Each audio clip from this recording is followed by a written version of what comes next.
સુરતમાં આજે રત્ન કલાકારો દ્વારા હડતાળનું એલાન કરવામાં આવ્યું છે। રત્ન કલાકારોની એકતા રેલીને હજુ સુધી પોલીસ દ્વારા મંજૂરી નથી અપાઈ। કતારગામ દરવાજા પાસે રત્ન કલાકારો ભેગા થાય તે પહેલા જ પોલીસ તૈનાત થઈ ગઈ છે। કતારગામ દરવાજા વિસ્તાર પોલીસ છાવણીમાં ફેરવાયો છે। કતારગામ દરવાજાથી હીરાબાગ સુધી એકતા રેલીનું આયોજન કરાયું છે। 4 દિવસ પહેલા પોલીસ પાસે રેલીની મંજૂરી માંગી છતાં નથી આપવામાં આવી। 30% પગાર વધારો, ભાવ વધારાની માંગને લઈને રત્ન કલાકારો મેદાને ઉતર્યા છે। રત્નદીપ યોજના લાગુ કરાય, વ્યવસાય વેરો નાબૂદ કરવાની પણ તેઓની માંગ છે। રત્ન કલાકાર કલ્યાણ બોર્ડ બને તેવી સરકાર સમક્ષ માંગણી કરાઈ। તો સુરતથી આ દ્રશ્યો સામે આવી રહ્યા છે। અહીંયા પોસ્ટર્સ અને બેનર સાથે વિવિધ પડતર માંગણીઓ કરવામાં આવી રહી છે। સુરતમાં આજે રત્ન કલાકારો દ્વારા હડતાળનું એલાન કરવામાં આવ્યું છે। રત્ન કલાકારોની એકતા રેલીને હજુ સુધી પોલીસ દ્વારા મંજૂરી નથી આપવામાં આવી। કતારગામ દરવાજા ખાતે રત્ન કલાકારો ભેગા થાય તે પહેલા જ પોલીસ તૈનાત થઈ ગઈ હતી। કતારગામ દરવાજા વિસ્તાર પોલીસ છાવણીમાં ફેરવાઈ ગયો છે। કતારગામ દરવાજાથી હીરાબાગ સુધી એકતા રેલીનું આયોજન પણ કરવામાં આવ્યું છે।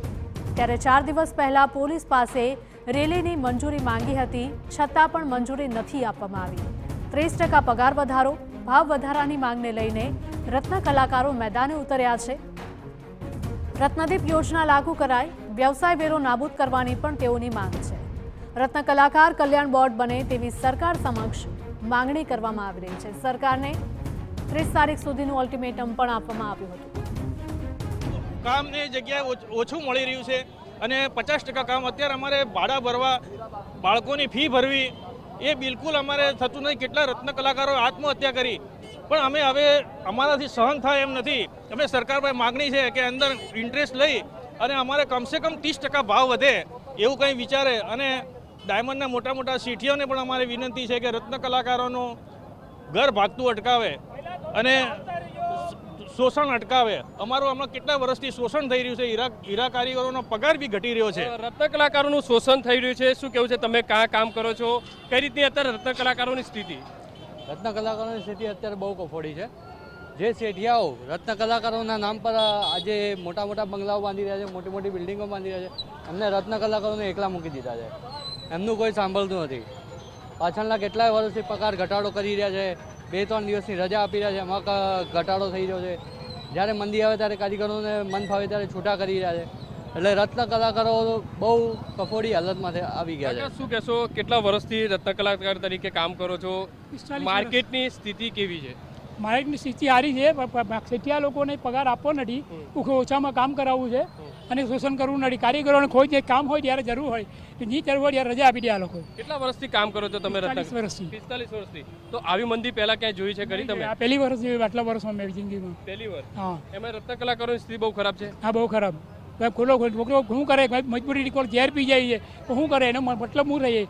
શેઠિયા આટલી મોટી મોટી બિલ્ડિંગ બારે રૂપિયા કાઢી કાઢે। શું માંગ છે તમારી? રત્ન કલાકારોને સરકારે શું સહાય કરવી જોઈએ? સહાય કરવી જોઈએ, કોઈક ભાવમાં વધારો થાય એવું કંઈ કરવું જોઈએ। અને ખાલી માણસ છે એટલું એટલે હેરાન થાય છે, એમાં થોડી રાહત મળવી જોઈએ। જે રીતે મોટી સંખ્યાની અંદર રત્ન કલાકારો જે રીતે ભેગા થયા છે, અહીંયા પોલીસ બંદોબસ્ત છે તે પણ ગોઠવાયો છે। કારણ કે જે રીતે ઘણા સમયથી રત્ન કલાકારો જે માંગ કરી રહ્યા હતા, સુરતના સાંસદ અને જે રીતે ધારાસભ્યો અલગ અલગ જે રાજ્યસભાના સાંસદ છે તેમને પણ સાંસદની અંદર આજે આ મુદ્દો ઉઠાવ્યો હતો। એટલે કે કેન્દ્ર સરકારને પણ આ બાબતે રજૂઆત કરી હતી। ત્યારે હવે જોવાનું કે રત્ન કલાકારોને સરકાર દ્વારા કઈ રીતની જે માંગણીઓ છે તે સંતોષવામાં આવશે। ક્યાં કામ કરો છો? કેટલા ટાઈમથી સુરતની અંદર છો? 8 વર્ષ થઈ ગયા। 8 વર્ષથી રત્ન કલાકાર તરીકે કેવી સ્થિતિ છે રત્ન કલાકારોની? અત્યારે ભાઈ શું છે, કારણ કે 2000 ઉપાડા પર રવિવારે 2000માં મેં રૂમ ભાડું ચલાવીએ કે શું કામ કરીએ? શાકભાજી લાવવાના પૈસા નહીં વધતા, મંગળવારે તો પૈસા પૂરા થઈ જાય।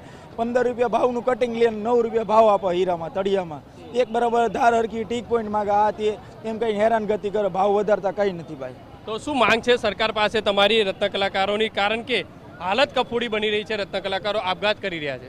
અત્યારે અમારી માંગ એક જ છે કે અમારો ભાવ વધારો તો અમારું ઘર ચાલે ને આ તે બધું ચાલે। અત્યારે અમારે લોન ભરવી, હપ્તા 3-4 હજારના હપ્તા હોય, અમે હપ્તા ભરી શકીએ, 25,000 પગાર આવો, 25,000માં કંઈ વધતું નથી અત્યારે। જોઈ શકાય મોટી સંખ્યાની અંદર રત્ન કલાકારો છે તે સોમવારે કોઈએ કામ જોવું નહીં, એટલે અલગ અલગ બેનરો સાથે મોટી સંખ્યાની અંદર રત્ન કલાકારો છે તે ભેગા થયા છે। અહીંયા રત્ન કલાકાર છે તેમની આ સોમવારે ભેગું થવું નહીં બેનર સાથે પહોંચ્યા છે। કેટલો વિરોધ? વિરોધ તો અમારો બહુ છે, કારણ કે અત્યારે જે રત્ન કલાકાર રાજી સંખ્યામાં અહીંયા હોવા જોવે એવડા એ અત્યારે છે નહીં હાજર. શું સ્થિતિ છે અત્યારે રત્ન કલાકારોની? તમે રેલીમાં જોડાયા છો. સ્થિતિ હાવ ખરાબ છે અત્યારે રત્ન કલાકારોને. ટાઈમે પગારે નથી થતો, પાછો ઉપાડ માંગવા જતો ઉપાડે નથી મળતો ટાઈમે, અને એને ભાવ પાછા ઘટાડીને પછી કારખાના ચાલુ કર્યા છે. કેટલા રત્ન કલાકારોને સીધી અસર થતી હશે સુરતની અંદર? લાખો કરોડો થતી હોય ને. લાખો ઉપર તો રત્ન કલાકારો બેરોજગાર અત્યારે બની રહ્યા. પર્સનલ લોનું લેવા માટે માગે છે તો પર્સનલ લોનું મળતી નથી, ને શેઠ પાસે જાય છે તો શેઠ બરાબર ભાવ આપતા નથી. એટલે શેઠિયા કમાય છે, રત્ન કલાકારોને કાંઈ મળતું નથી. હા, શેઠિયા ખૂબ કમાય છે, બહુ જાજી પૈસા કમાય છે, પણ રત્ન કલાકારોને આપવા માટે એની પાસે કોઈ ઓપ્શન નથી કે અમારી પાસે પૈસા નથી, અમને હીરા ઉદ્યોગમાં મંદીના કારણે અમે કમાતા નથી. બરોબર છે, એ લોકો તો ફૂલ કમાય છે. જે રીતે રત્ન કલાકારોની જે વ્યથા છે તે આજે જોવા મળી રહી છે, કારણ કે સુરતની અંદર જે રીતે રત્ન કલાકારો દ્વારા બંધનું એલાન આપવામાં આવ્યું હતું અને ત્યારે મોટી સંખ્યાની અંદર રત્ન કલાકારો બેનરો સાથે અહીંયા કતારગામ ખાતે પહોંચ્યા છે. બીજી બાજુ પોલીસ બંદોબસ્ત જે છે ગોઠવવામાં આવ્યો છે અને આવનારા સમયની અંદર જો રત્ન કલાકારોની જે માંગ છે તે સરકાર અથવા તો જે સ્થાનિક આગેવાનો દ્વારા જો નહીં સ્વીકારવામાં આવે તો આવનારા દિવસોની અંદર રત્ન કલાકારો ભૂખ હડતાલ ઉપર પણ જશે તેવી ચીમકી આપવામાં આવી છે. કેમેરામેન સંજય ચંદ્રેલ સાથે બલદુ સુથાર, TV9 સુરત. લાઈવ છે એટલે હું રત્ન કલાકારો દ્વારા હડતાળનું આયોજન કરવામાં આવ્યું છે.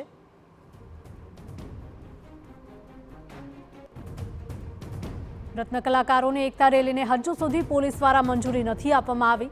કતારગામ દરવાજા ખાતે રત્ન કલાકારો ભેગા થાય તે પહેલા જ પોલીસ ત્યાં તૈનાત થઈ ગઈ હતી.